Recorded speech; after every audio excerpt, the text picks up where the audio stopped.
meskipun gunung itu belum berpindah, tapi kami percaya ketika iman kami bekerja Tuhan, ketika Engkau menggandeng tangan kami dan ketika Engkau berjalan di depan kami, maka kami akan memperoleh kemenangan bersama denganmu. Haleluya. Semua yang percaya katakan amin. Silakan duduk dalam hadirat Tuhan. Oke, selamat sore saudara semua. Shalom. Shalom ya. Shalom 5.000 jiwa IFLC Tegal. Shalom untuk semua yang ada di online yang lihat siaran ulang ya. Oke, pada sore hari ini kita akan membahas tentang membuang dosa ya, yang menghambat revival. Membuang dosa itu membuang dosa untuk kita bangkit ya. Dosa itu sebagai penghambat revival harus kita buang ya. Kita akan membuang dosa penghambat revival ya. Saudara, revival itu turun atas kantong-kantong anggur yang baru. Kebangkitan itu gak akan turun dalam wadah yang lama. Kebangkitan akan turun dalam wadah yang baru ya. Kalau Tuhan menambahkan sesuatu dalam wadah yang lama, yang udah usang, yang udah tua, yang udah mau robek, dikasih yang berat, blek, bisa pecah, bisa robek, bisa ambrol enggak?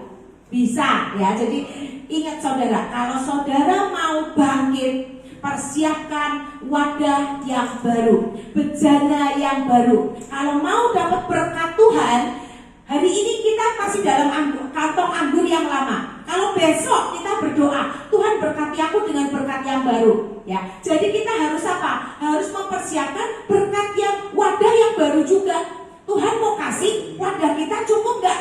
Wadah kita siap gak?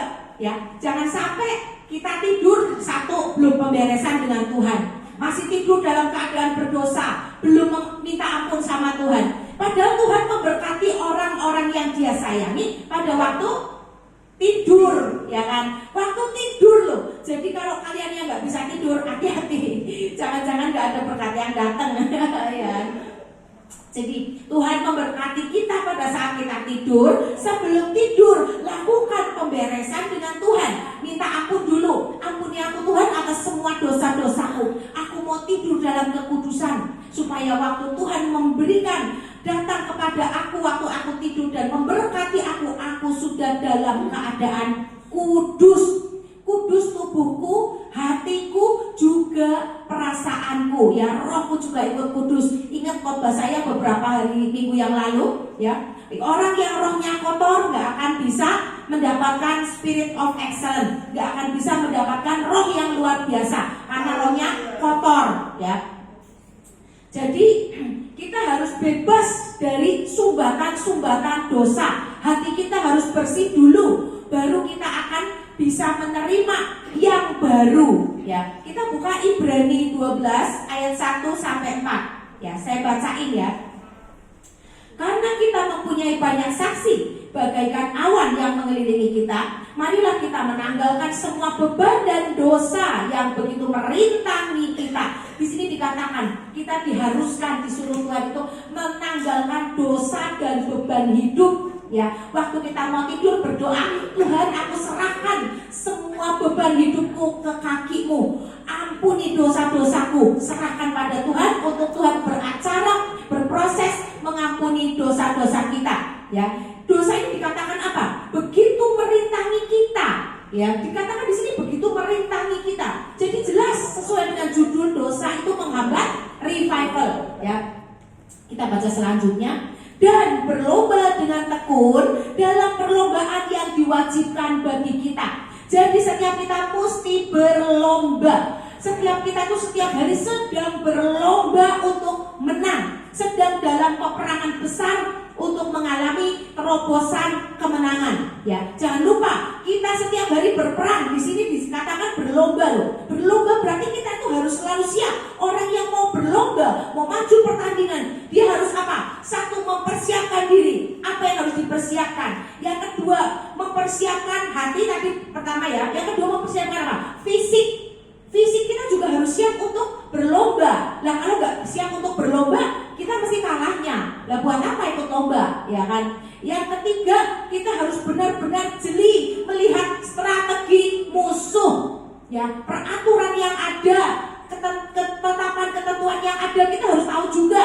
Jangan sampai melanggar, jangan sampai kita juga nggak tahu strategi musuh. Musuh kelihatannya gitu, ngapain dia ya, kita waspada. Tuhan, ayo Tuhan, kawal Tuhan supaya aku menang dalam perlombaan. Nah ini, terus yang diwajibkan bagi kita baca ayat selanjutnya. Marilah kita melakukannya dengan mata yang tertuju kepada Yesus yang memimpin kita dalam iman. Yesus itu memimpin iman kita, memimpin iman kita. Walaupun kita sedang dalam perlombaan, ya, Yesus tetap memimpin kita, ya. Dan yang membawa kita itu kepada kesempurnaan, yang dengan mengabaikan kehinaan tekun memikul salib, ganti sukacita yang disediakan bagi Dia yang sekarang duduk di sebelah kanan tahta Allah. Lanjutnya, ingatlah selalu akan Dia yang tekun menanggung bantahan yang sehebat itu terhadap dirinya dari pihak orang-orang berdosa. Jadi orang-orang berdosa itu terus membantah, terus mencerca, menghina Yesus, ya kan, dan beserta rasul-rasulnya, ya. Mereka mengabaikan, ya, supaya jangan kamu menjadi lemah dan putus asa, ya. Sebab apa? Rasul-rasulnya mengatakan, dalam pergumulan kamu melawan dosa, kamu belum sampai mencucurkan darah, ya. Ngeri banget. Dalam melawan dosa itu kita itu hidup di akhir zaman ini belum sampai mencucurkan darah. Beda sama rasul-rasul dulu yang disesak, ya kan, waktu mengabarkan Injil, firman Tuhan disesak, disiksa sampai mencucurkan darah, ya, sampai matinya seperti itu, ya. Perjuangan kita ini hanyalah melawan dosa, tapi kadang harus mencucurkan darah, itu benar, ya kan. Harus berjuang menyalipkan daging, melawan, menyangkal diri supaya kita nggak jatuh dalam dosa yang sama. Nah itu sampai bercucuran darah dikatakan, ya. Ini berarti yang dimaksud ayat ini berat apa ringan? Berat, ya kan? Dikatakan sampai mencucurkan darah. Nah kita belum sampai seperti itu. Rasul-rasul zaman dulu sangat berat. Nah zaman sekarang kita cuma harus berjuang melawan dosa aja banyak yang nggak mampu, ya kan. Apa? Belum tahu caranya, mindset belum diubah, belum ngerti ada apa sih dengan dosa, apa aja yang harus kita lawan, apa aja yang harus kita ketahui. Untuk kita menang itu ada caranya, kita harus tahu seperti apa sifat-sifat dosa, ya, nanti kita akan belajar. Jadi dalam melawan dosa kita harus libatkan firman Tuhan dan pertemuan dengan hadirat Tuhan. Ini kunci, ya. Waktu worship night Rabu kemarin kita worship di tempat ini, WL kita Ria juga ada penglihatan Tuhan. Di akhir-akhir acara worship, Ria bilang, aku lihat kunci. Saya juga lihat sama, dan saya bisa menjelaskan kunci yang kamu lihat kuncinya warnanya emas, dan itu kunci zaman dulu. Benar nggak, Ria? Benar. Berarti yang dilihat Ria sama dengan yang saya lihat. Apa artinya? Ya, berarti Tuhan itu mau memberikan kita kemenangan. Dia udah kasih kunci loh. Coba memberikan kita kepercayaan dan otoritas dan kekuatan, termasuk kekuatan untuk apa? Untuk melawan dosa, termasuk, ya. Kunci itu berarti kunci untuk hidup kita masing-masing. Ada penglihatan kunci datang. Ada yang merespon nggak yang datang? Kalau saya merespon, begitu saya lihat kunci juga, saya bilang, Tuhan, aku take over. Kunci itu aku take over, dan beri aku kekuatan, beri aku hikmat untuk bisa menggunakan kunci ini. Tuhan sudah mempercayakan kunci. Bayangin, kita semua tiba-tiba dikasih kunci. Kita kan mesti tanya, ini kunci buat apa Tuhan? Nah, ya kan? Ada yang bilang ini kunci buat rumah. Berarti kita dipercaya sebuah rumah, ya kan? Berarti kita dipercaya untuk mengelola, kita diberi berkat. Kunci itu adalah berkat Tuhan, ya. Dalam hal ini kita bicara secara universal aja. Kunci ini buat apa?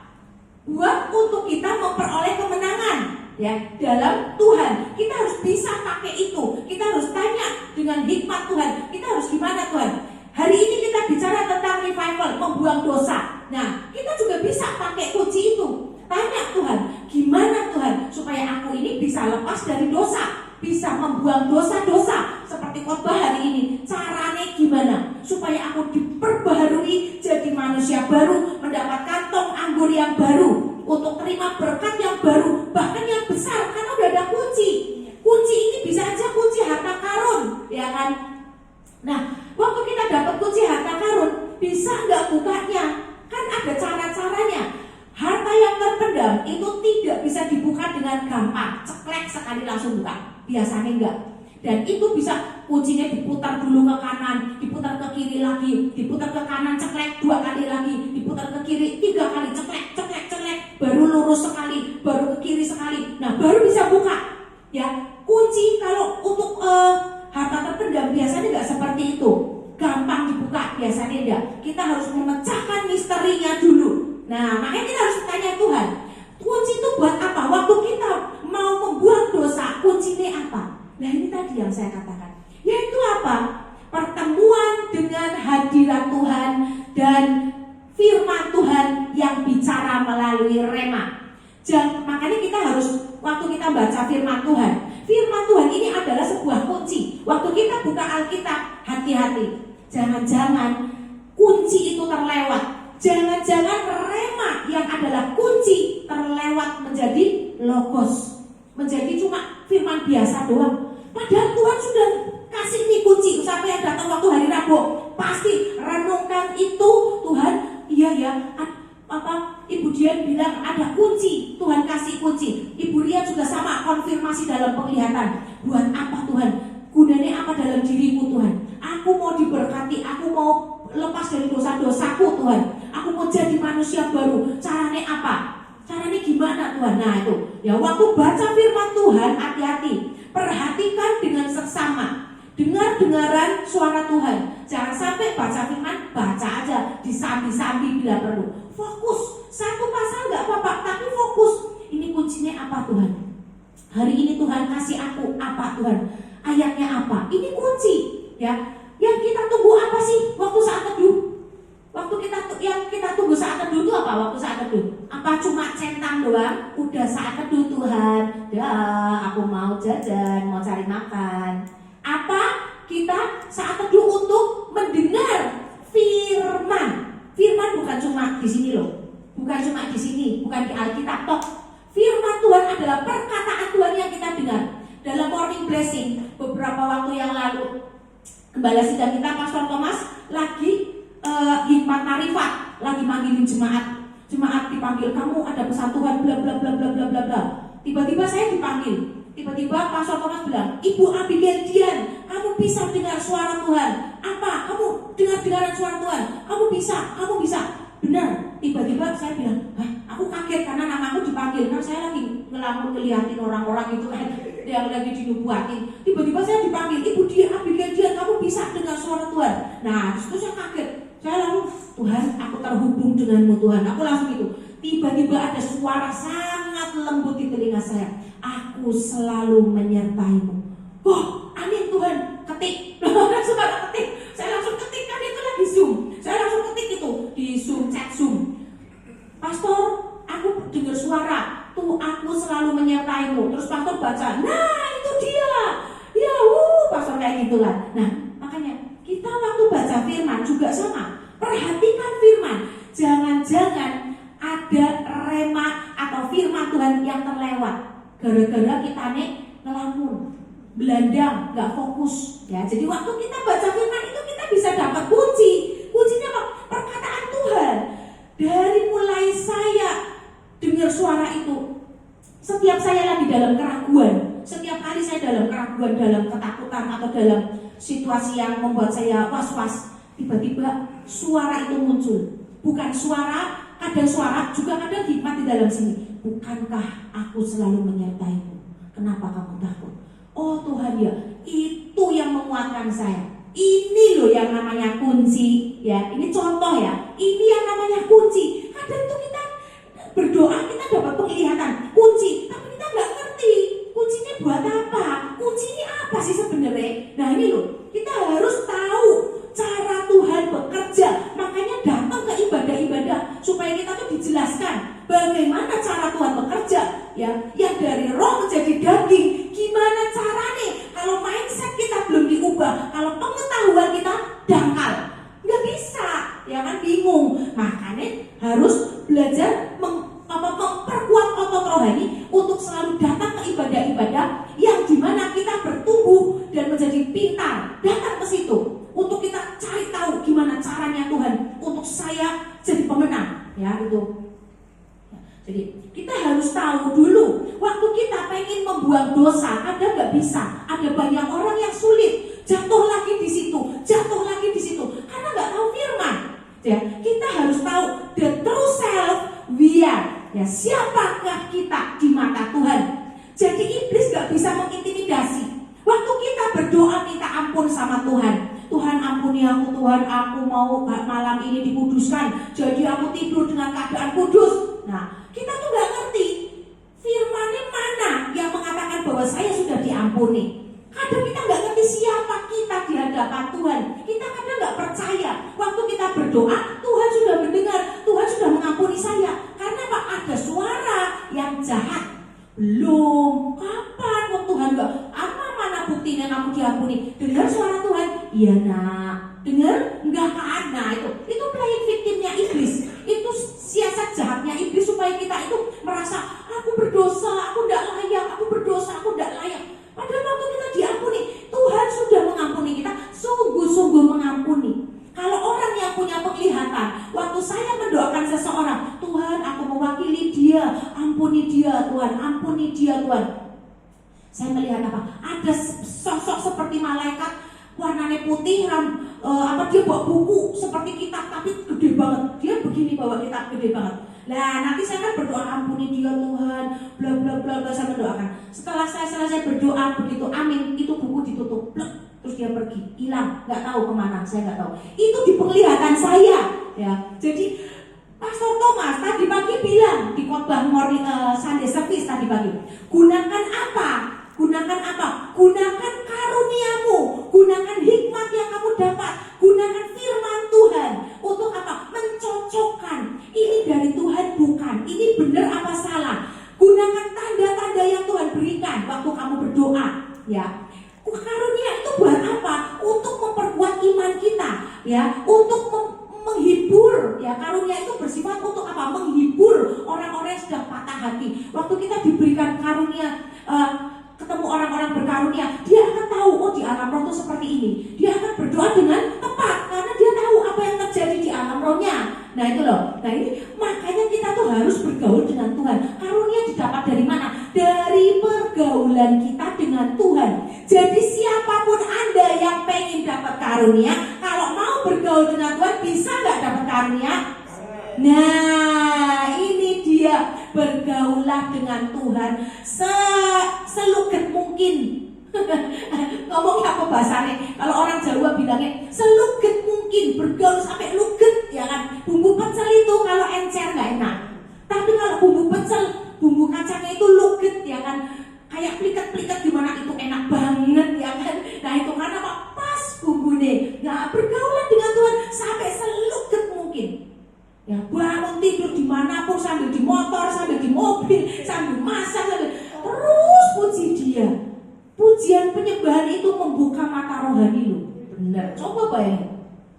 Hari ini kita pujian penyembahan 1 jam. Besok tingkatin lagi 1 jam setengah. Begitu liburan tiba, wes aku mau nyoba seharian memuji menyembah Tuhan. Nah coba mumpung libur, mumpung cuti misalnya, pas lagi gak ada kerjaan, cobalah seharian baca firman, ngantuk tidur bentar, bangun lagi, mata melek, aku mau baca firman, ya tekin roh ngantuk keluar, ya kan, baca firman lagi, memuji Tuhan, nyembah lagi, pengen gayeng, beli USB, pakai USB jadi suaranya kayak speaker, ya kan, suaranya keras, kan kita jadi semangat kan, nggak yang lamat-lamat gitu. Kalau nggak pakai handsfree, ya duduk di tempat yang aman, yang orang kita bisa lihat ada apa-apa gitu, duduk di situ sendiri, setel pakai ini handsfree, setel si buanter, wah langsung jiwa kita kayak kebakar kan dengan puji-pujian, pengen ikut nyanyi. Terus coba seberapa kuat kita di dalam hadirat Tuhan itu penting. Kita harus bisa ngetes seberapa sih aku kuat dalam hadirat Tuhan. Jangan-jangan cuma 1 jam udah loyo, jangan-jangan cuma 1 jam udah ngantuk, ya kan? Seberapa kita kuat, kita harus tes itu. Saya sering ngetes, Tuhan seberapa kuat aku dalam hadirat Tuhan.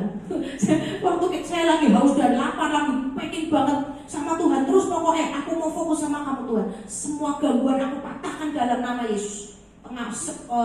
malam itu mulai jam 9 semua sudah nggak ada gangguan di rumah, nggak ada yang panggil saya masuk kamar sendirian, di kamar yang sendirian. Saya di situ terus baca firman-Nya, nggak pengen tidur sampai jam 4 pagi. Tapi karena inget aku pagi jam 5 harus masuk morning blessing, aku tak tidur dulu sebentar Tuhan.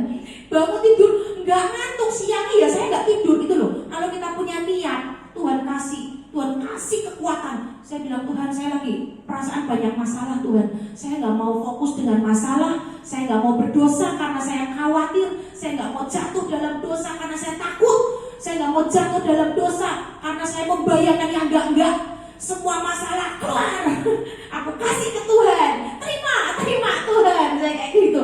Terus saya menyembah Tuhan. Saya mulai fokus dengan Tuhan, baca Alkitab sampai semalaman. Jiwa saya rasanya tenang banget. Walaupun saya nggak tidur, besoknya saya belum tidur. Saya tetap tugas doain orang-orang sakit ke mitra keluarga, ke LSI. Terus datang ke rumah teman ada yang sakit, saya doakan itu ya 3 orang saya doakan dalam sehari. Berdoa untuk menyembuh, untuk kesembuhan itu bukan ringan saudara. Bagi orang yang sudah biasa berjalan dalam karunia dan dalam karunia itu, waktu kita mendoakan seseorang itu Tuhan kasih lihat. Kita doa gak cuma doa doang, begitu tumpang tangan tuh Tuhan langsung kasih lihat. Paru-parunya penuh asap putih. Terus gimana ini Tuhan? Doakan. Kalau enggak dia akan makin parah. Saya doakan asap-asap putih keluar dalam nama Yesus. Keluar lagi. Paru-parunya hitam. Kok paru-parunya hitam? Gimana Tuhan jadi Tuhan? Orang ini mau hidup apa enggak? Kan jadi takut sendiri karena dapat penglihatan. Ya udah pokoknya bagian saya berdoa ya kan. Tuhan paru-paru sudah menghitam, ganti. Waktu Tuhan dia tidur, Tuhan ganti dengan yang baru Tuhan. Dengan belas kasihan-Mu paru-paru yang baru turun dah. Bagian saya berdoa, udah selesai, saya pulang ya kan. Ada teman satu lagi, dia doain ya kan. Jadi doanya beda-beda ya, orang yang bergerak dalam karunia sama orang yang enggak mungkin ya. Itu kan beda ya, karena saya lihat sesuatu jadi itu harus saya doakan, mintakan ganti nih sama Tuhan supaya orang ini diselamatkan dan diberikan pertobatan ya. Itu ya, jadi enggak gampang ya. Kita buka, kita sekarang ini ada banyak sih ayatnya, tapi kan kita lagi belajar tentang membuang dosa. Jadi untuk mengetahui siapa kita, the true savior, siapa kita di hadapan Tuhan dan manusia dan di hadapan iblis terutama ya, karena iblis pakai firman Tuhan. Kita juga harus tahu siapa kita di hadapan Tuhan, the true self of kita semua ya. Kita harus tahu ayatnya sepintas aja. Kalau ada yang mau bisa cek saya, nanti saya kasih ayatnya supaya bisa dipelajari di rumah.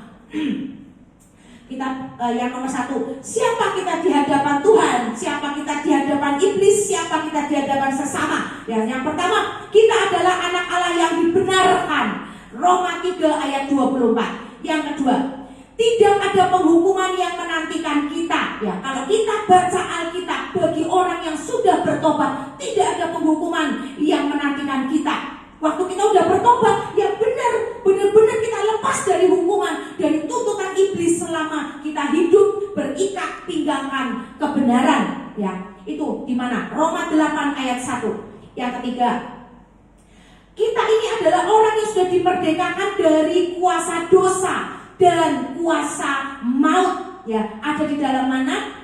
Roma 8 ayat 2. Ya, yang keempat, kita ini orang yang sudah dikuduskan oleh nama Yesus, oleh darah Yesus. Waktu kita berdoa, Tuhan ampuni aku, kuduskan aku Tuhan. Tuhan kasih itu, Tuhan kasih.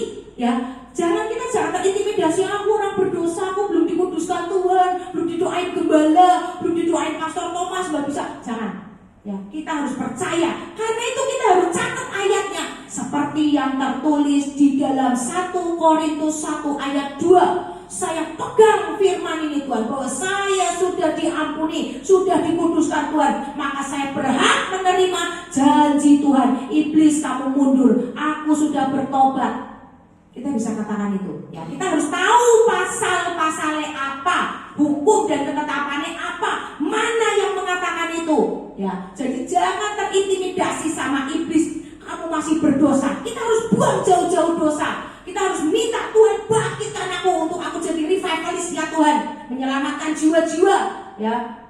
Yang kelima, kita akan diberi hidup baru saat kebangkitan. Ada di 1 Korintus 15 ayat 22. Ini adalah suatu ketetapan Tuhan loh bagi kita loh, yang hidup dalam pertobatan. Ya, ini ketetapan Tuhan. Jangan sampai kita beragama, jangan sampai kita baca firman Tuhan, datang ke ibadah-ibadah tapi kita nggak tahu apa ketetapan Tuhan buat kita.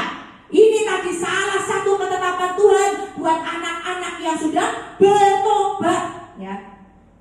Yang keenam, kita itu diberkati dengan setiap berkat rohani dalam Kristus. Kita berhak menerima berkat rohani, ya. Jadi kalau ada orang diberkatilah lumbungmu, diberkatilah tanganmu, apa yang kau kerjakan berhasil dan beruntung, take over itu, karena kita itu sudah ditetapkan untuk masuk menerima berkat, setiap berkat rohani dalam Kristus. Di mana tertulis Efesus 1 ayat 3. Nah itu kita harus tahu ini, ya. Jadi kita langsung kita responi. Ada orang yang memberkati, kita responi, amin, aku terima, aku terima, aku terima. Selalu saya kalau di morning blessing atau Sunday service, Pastor Thomas, terimalah bla bla bla bla bla, aku langsung begini, aku terima, aku terima, aku terima, tanganku gini, aku terima, masuk, masuk, masuk, masuk, berkat Tuhan, aku take over itu, aku terima. Jadi di alam roh, tubuh jiwa roh kita itu meresponi, bukan dengan amin, amin, tapi tangannya diam aja atau sambil begini, amin, amin. Nah, apa? Kita itu bergerak di tubuh jiwa roh, ya. Kita meresponi sungguh-sungguh dengan apa? Tahunnya sungguh-sungguh. Tubuh jiwa roh kita bergerak, mulutnya ngomong amin, tangannya bilang amin, amin, aku terima, aku terima, aku terima. Jiwa kita, roh kita apa? Berbahagia, ya kan? Hore, yes, yes, yes. Hatinya kita berapi-api. Aku terima, aku terima, aku terima. Nah itu meresponi secara tubuh jiwa roh. Kita bisa dapat pada saat berkat itu diucapkan, kita sudah terima.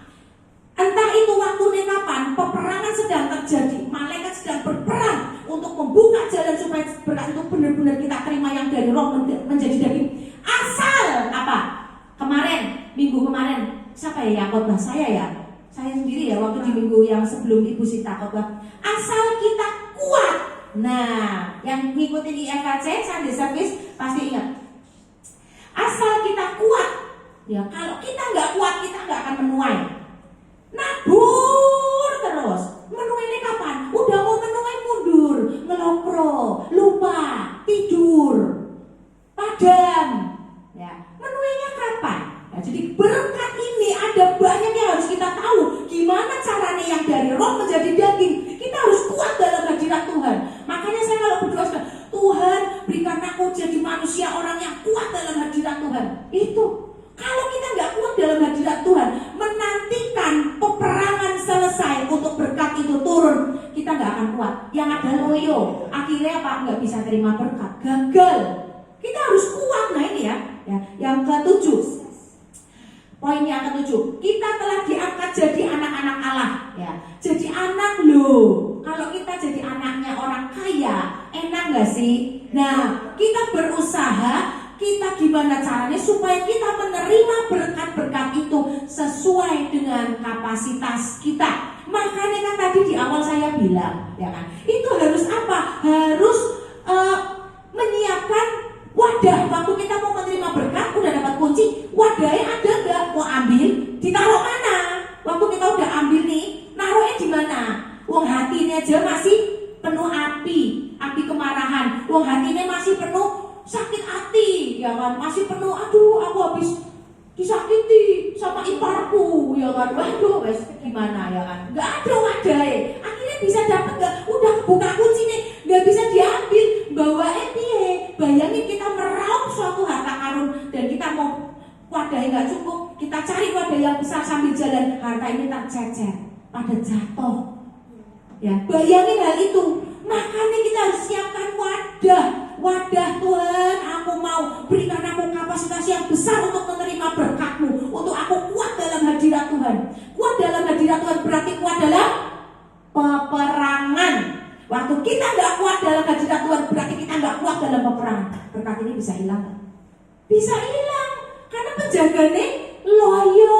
Nah, ya jadi banyak ada banyak hal yang harus kita tahu, harus kita gali. Apa sih yang ngomong waktu kita diomong jadi anak Tuhan? Itu kita bangga, tapi bisa nggak kamu jadi anak Tuhan? Bisa nggak jadi anak Allah yang kaya raya? Caranya gimana? Bisa nggak? Nah, baru dikasih berkat emas ini, safe deposit kecil, misalnya nih kebuka kuncinya mau ambil aja pada bercacar jatuh karena nggak ada wadah, ya kan? Ini loh, hati-hati ya. Lanjut, kita dengan cepat ya. Yang ke-8, dosa kita sudah dihapuskan, kita diampuni. Ada di Efesus 1 ayat 7. Yang ke-9, kita dikenal sebagai milik Allah. Ada di Efesus 1 ayat 13. Yang ke-10, ya kita tuh sudah dikenal jadi milik Allah ya. Kita harus hati-hati nih ya. Waktu kita dikenal jadi milik Allah, apa sih yang terjadi di alam roh? Pertempuran. Waktu kita akan diambil alih oleh iblis. Makanya kita jangan buka pintu, jangan membuat celah untuk iblis bisa masuk, nyeret kita. Iblis akan bilang, orang yang mau, orang yang datang ke saya mau, jadi tak ambil. Nah, kan free will kita. Waktu mulut kita ngomong gak mau, tapi badan kita, tubuh kita melangkah kepada dosa, badan kita melakukan dosa. Ya, iblis tahu, dosa loh itu. Kamu terus siji, loro, telu tak hitungi dosanya. Wis genep 10, tariklah dosa sama iblis. Nah, kita ini jelas nih, kita dikenal sebagai milik Allah. Kalau kita punya HP, orang tahu nih HP saya. Waktu ada orang lain mau ambil HP saya marah nggak? Perang nggak? Tak pertahankan dong punya saya. Nah, ini loh, kita harus tahu. Jadi kita ngerti, oh Tuhan, aku ini milikmu Tuhan. Waktu aku tidak ada dalam dosa, iblis tidak akan bisa menyentuh aku. Percayai itu. Ya, waktu kita merasa nih, aduh, aku kayak ada sesuatu yang datang di badannya aku nih. Aku kayak mau kena serang, aku mau kayak kena serang. Nah, ini firman ini. Tuhan, aku kan milikmu Tuhan. Tuhan, aku mau diambil dia Tuhan. Tolong, Tuhan Yesus tolong. Tuhan Yesus datang nggak? Nolong, datang karena kita itu milik Allah. Jelas Tuhan tidak akan mengingkari firman-Nya. Dia nggak akan mengingkari. Udah tertulis gini, enggak, aku nggak ngomong gitu. Nggak akan kayak gitu. Selama kita tidak jatuh dalam dosa, tidak terpisah dengan Tuhan, selama kita berdiri di atas ikat pinggang kebenaran, kita milik Tuhan. Nggak bisa ada roh orang kuat sekalipun yang mau nyerang kita. Kita naikin firman. Aku milik Tuhan. Tuhan, tolong aku. Berkuasa Tuhan atas aku. Kuasai aku, kuasai aku. Nah, kita nih lakukan, Tuhan melakukan bagiannya, kita lakukan bagian kita. Apa? Nyembah Tuhan. Nyembah Tuhan. Darah Yesus atau ada kuasa dalam darahnya, darah domba Allah. Kami pegang. Mana bagian yang sakit yang sepertinya lagi diserang? Dada ini kayak mau copot rasanya, pegang. Ada kuasa dalam darahnya, pasti hilang itu serangan. Ada bagian yang Tuhan lakukan, ada bagian yang kita lakukan ya. Sembah dia atau bilang Yesus terlebih besar. Saya kalau pelayanan, orang ini ada roh jahat saya merasa loh. Anda sekalian berasa nggak kalau lagi doa tiba-tiba ada serangan yang mau datang? Entah itu dari orang kuat, entah itu dari roh jahat mungkin ya. Saya merasa kaki saya berasa kayak mau kena setruk. Ada sesuatu yang ngalir dari bawah mau naik ke atas. Nah, di situ saya langsung nyembah. Tuhan, aku naikkan dalam nama Yesus, keluar semua yang jahat. Saya langsung angkat tangan. Yesus terlebih besar. Saya deklarasikan itu. Ya, jadi serangan itu hilang, saudara, dengan mudah. Gak usah saya cari Pak Thomas, gak usah saya cari nabi-nabi.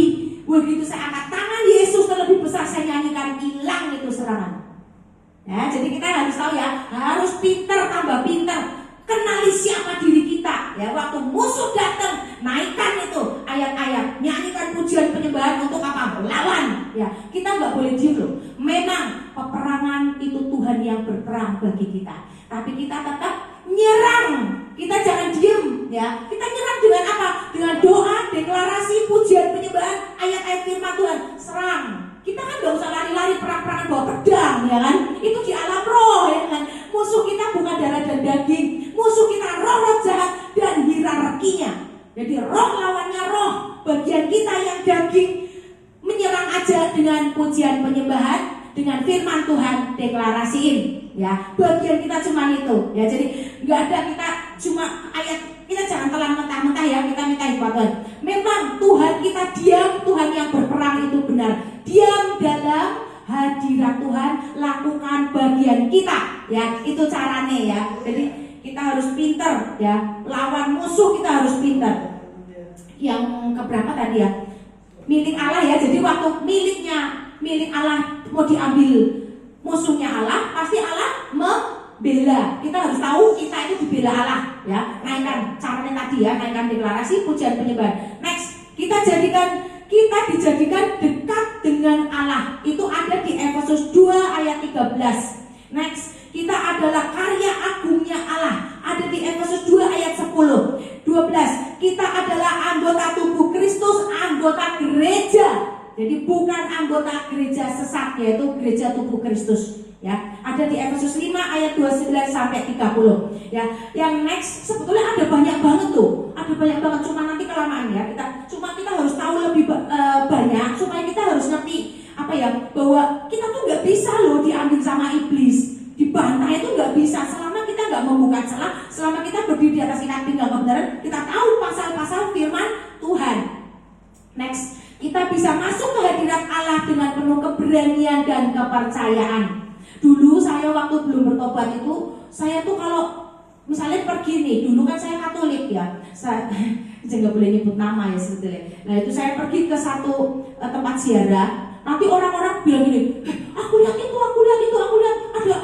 ada penglihatan ini gitu ya, kayak orang-orang kudus gitu kan. Saya selalu gini, aku masih berdosa, aku nggak berani lihat, aku masih nunduk begini.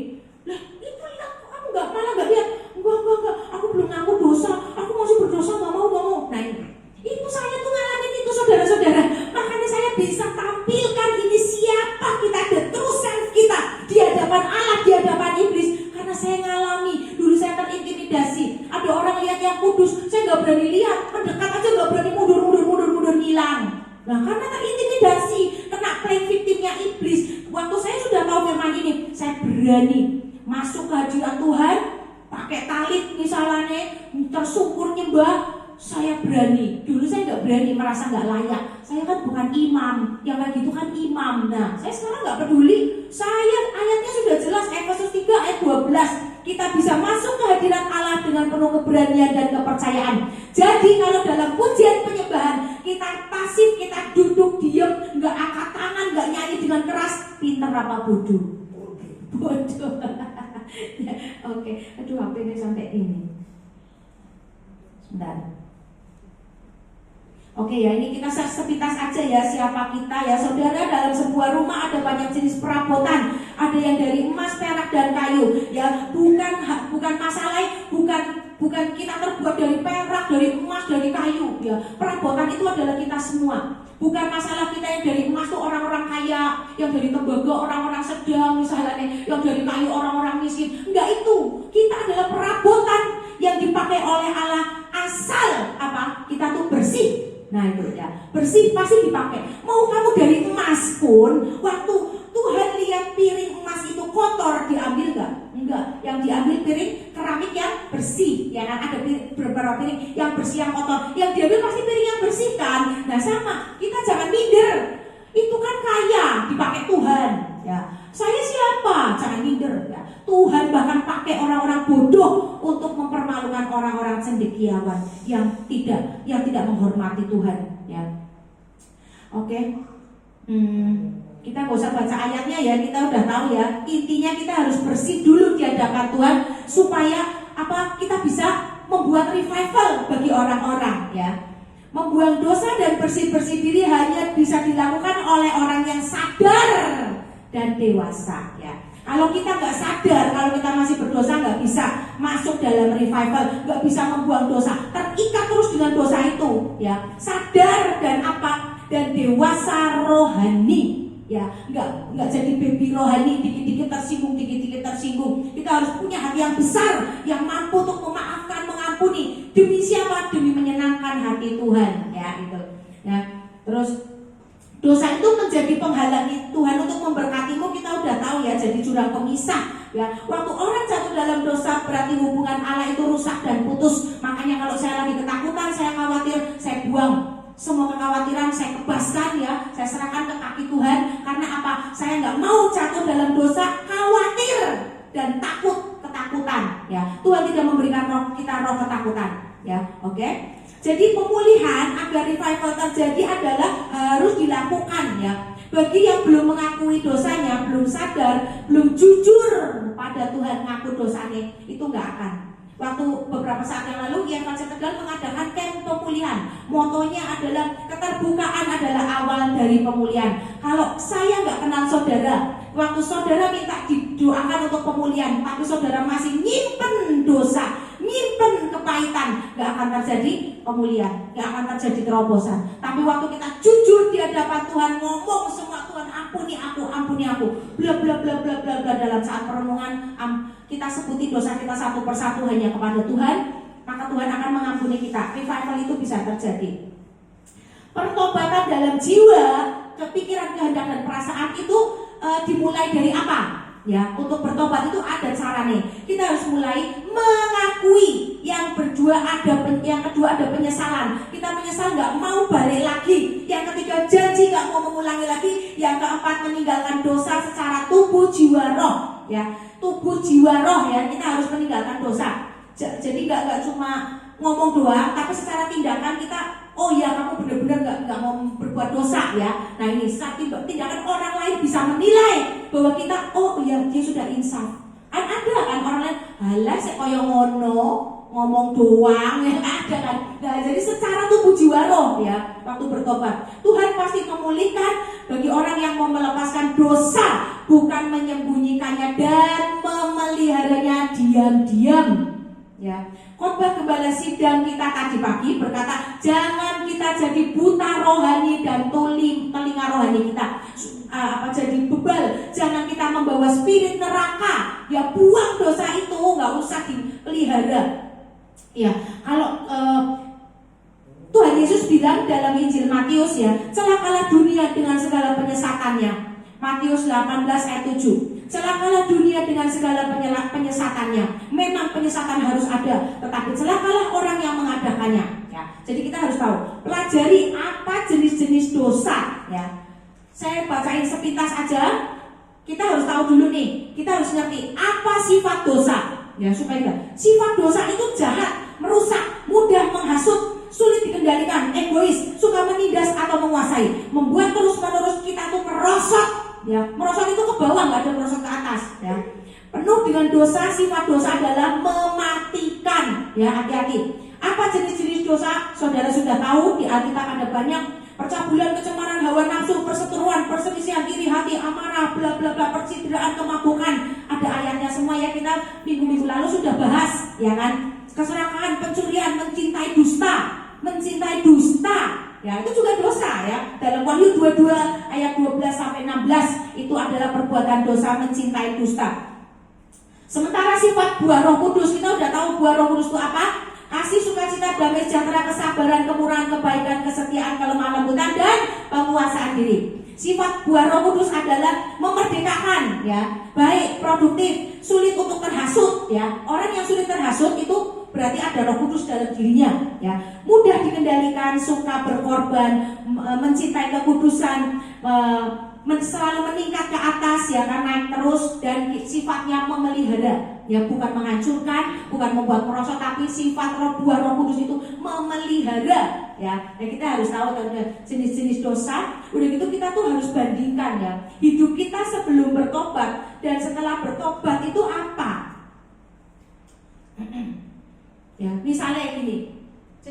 Jadi kita bisa tahu loh, saya ini masih dalam dosa, apa kita sudah membuang dosa? Ya, sesuai judul. Ya, sebelumnya itu, sebelum kita bertobat, kita itu apa? Kondisi jiwa kita itu mati karena dosa. Setelah bertobat apa?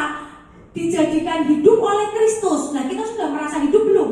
Atau kita masih terintimidasi hidup di masa lalu? Ya, ini kita harus tahu kondisi kita. Ya, bandingin supaya mindset kita tuh terbuka. Jangan ngomong buang dosa, iya buang dosa, tapi nggak ngerti apa-apa. Sifat dosa gimana? Cara buang dosa gimana?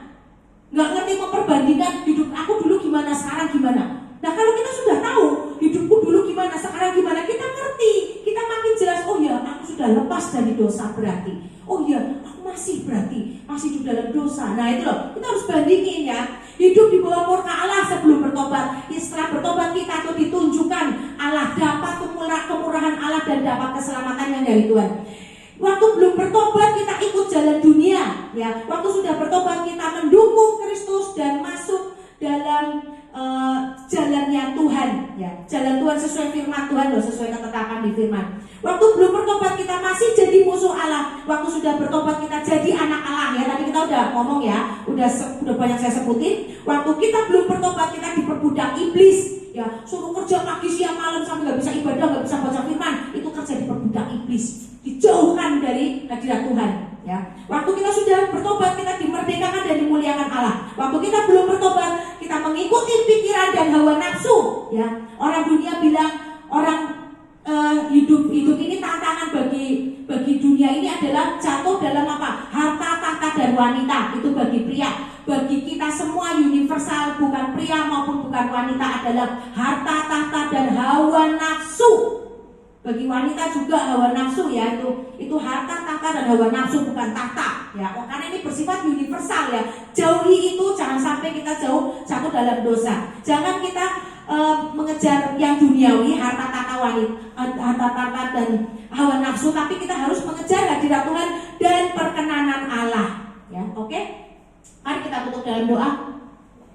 Terima kasih Tuhan, pada sore hari ini kami sudah menerima firman Tuhan. Ada banyak hal yang sudah saya sampaikan Tuhan, dan biarlah semua pengajaran ini, semua jemaat yang hadir mengingat dan bisa membuang dosa. Karena mindset sudah dibukakan bahwa kita harus tahu sifat-sifat dosa dan sifat-sifat Roh Kudus. Kita harus tahu bahwa membuang dosa itu butuh hadirat Tuhan. Untuk bisa membuang dosa butuh hadirat Tuhan, butuh pertemuan denganmu Tuhan. Lawat setiap jemaat pada malam hari ini Tuhan. Lawat setiap jemaat pada malam hari ini Tuhan. Hamba berdoa biarlah kekuatan dan kemampuan untuk lepas dari perilaku dosa, dari pemikiran dosa itu turun. Berikan kemampuan dan kekuatan Tuhan untuk lepas dari perilaku dosa untuk semua jemaat yang hadir pada malam hari ini. Dari semua intimidasi iblis, apapun Tuhan yang menyerang kita, diberikan kekuatan dan kemampuan untuk melawan, menolak, dan kita diberikan kemampuan untuk dimenangkan ketika kita tahu hukum dan ketetapan Tuhan atas hidup kita. Tuhan, biarlah di semua jemaat yang ada diperkuat manusia rohnya untuk kuat berada di dalam hadirat Tuhan. Dan kami berdoa biarlah jemaat semua yang hadir di tempat ini maupun yang mendengarkan di online, Tuhan diberikan kekuatan untuk bisa menyangkal diri, untuk melepaskan kenyamanan bagi penuaian jiwa-jiwa, bagi revival, untuk semua jiwa-jiwa digiring menjadi murid Kristus, menjadi orang-orang yang mengasihi Kristus. Karena sorga bukan dihuni oleh orang-orang yang takut akan Tuhan, tapi sorga itu dihuni oleh orang-orang yang hatinya mencintai, mengasihi Kristus. Biarlah kami adalah orang-orang yang mengasihi dan mencintai-Mu, ya Tuhan. Biarlah kami berdoa Tuhan, biarlah kami diberikan hati yang mengampuni, hati yang tulus dan dalam melayani Tuhan dan sesama. Biarlah kami menjadi revivalis-mu Tuhan dalam akhir zaman ini Tuhan. Terima kasih Tuhan, dan biarlah semua firman pada malam hari ini, semua pengajaran, semua doa, pujian, penyembahan dimateraikan dalam nama Yesus. Haleluya, puji Tuhan.